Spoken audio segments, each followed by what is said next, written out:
North London is black and white. It's official. You get me? Bust up Spurs, bust up Arsenal. Wow, I'm drained out now. That game for me was absolutely wow. Kudos to Eddie Howe again. And I'm going to keep it 100. I spoke to a lot of Arsenal guys, content creators, and just the fan, the average fan. More of the guys I spoke to, they actually said, I actually think you're going to beat us tonight.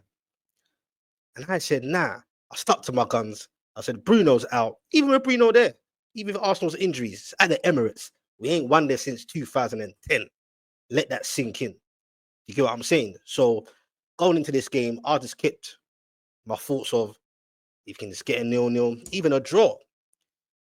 Take it to St. James's because I definitely believe whether they get their players back or not at St. James's, with mostly our main players, keep everyone fit because it is quite far away, which is crazy to me. The second leg, I don't think Arsenal can touch us. So to go to the Emirates, no Bruno, Botman, by the way, since he's come back, madness. Fabian Schär was obviously, he's been suspended as well. So the team's kind of been shaken up a bit, which you don't want. You want to keep the same team, keep that momentum. But the confidence is there anyway. Joe Willock, it's not a bad move to coming in. He ain't no Bruno.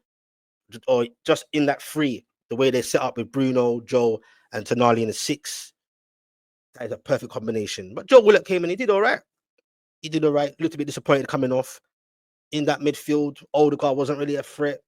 Party was, you know what I mean? Okay-ish. Rice, 100 mil.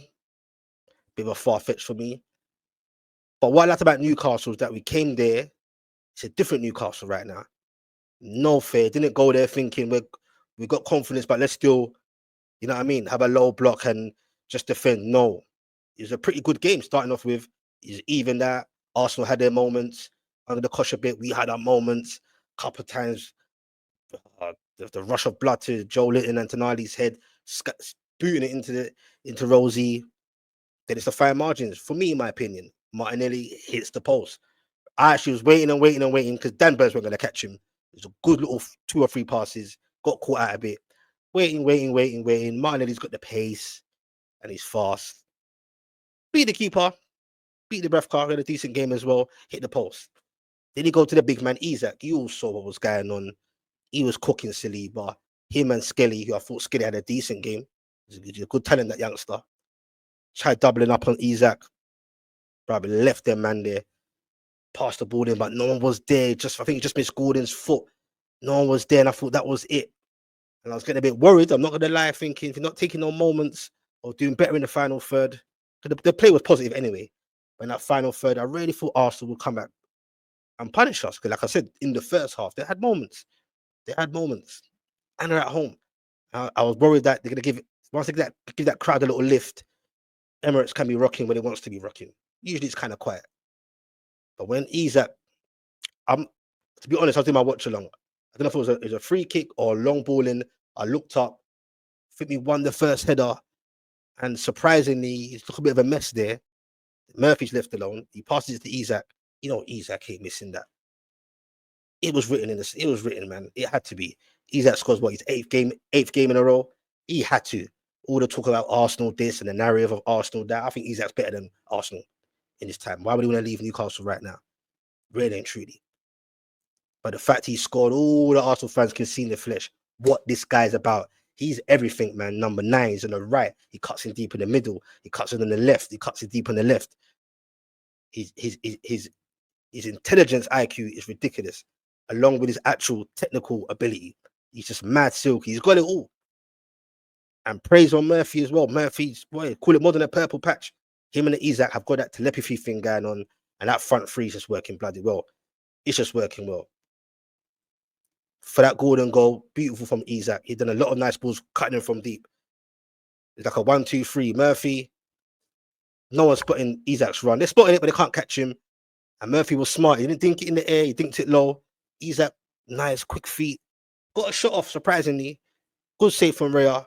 But the anticipation and awareness and the demand of wanting to get that rebound, Anthony Gordon, on form as well. He gets a goal, and that shocked me. Second half, I thought Arsenal come out banging. They didn't. And over time, they started getting frustrated. And they got all this nonsense about ISAK had a push before he scored the goal. Oh, the guy will put about ISAK. He's trying to make a run to score a goal earlier on. Nothing happened there. I heard Mikel Arteta is making excuses about the ball. That's crazy. That's not a good look, is it? Love to hear what you Arsenal fans think about Arteta right now, or going forward, or is it really Arteta route? Obviously, there's a lot of Arteta routes. I don't know.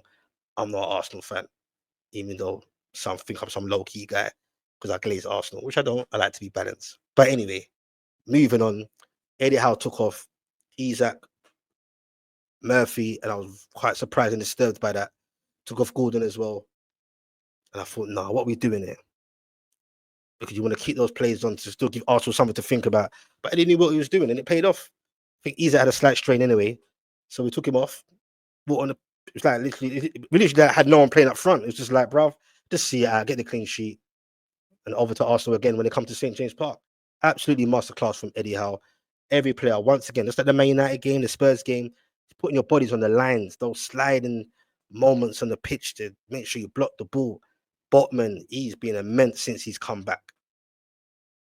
The guy's literally been out for how long? Yes, he had a lot of under 21 matches.